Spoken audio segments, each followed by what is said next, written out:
now to what's shaping up to be a very busy day in Washington. The January 6th committee is set to hold its next public hearing, focusing this time on what it says was the Trump campaign's effort to overturn the results of the 2020 election at the state level. And all eyes will be on the Supreme Court later this morning, the nation awaiting several major rulings. We've got two reports. We'll start with NBC's Garrett Haake and today's January 6th hearing. Garrett, good morning. Walk us through what's planned for today. What's the new information expected to come out?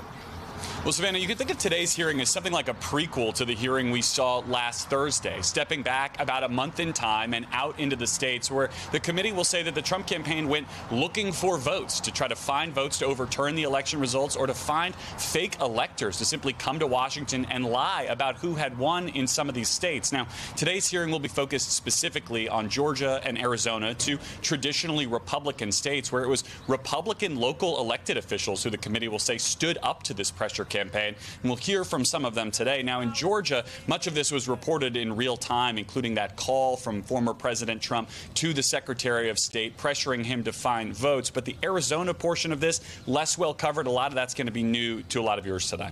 And some are asking what this will all amount to. Is there any chance of a criminal referral of the former president or any of his aides?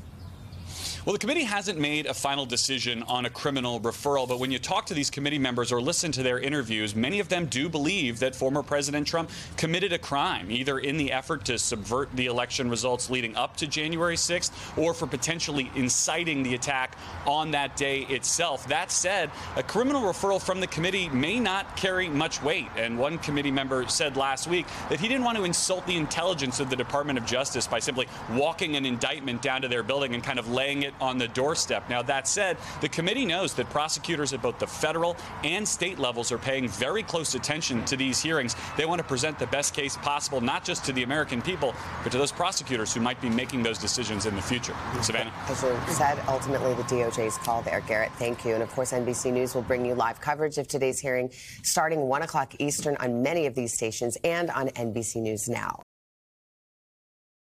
Hey, thanks for watching our YouTube channel. Find your favorite recipes, celebrity interviews, uplifting stories, shop our favorite deals, and so much more with the Today app. Download it now.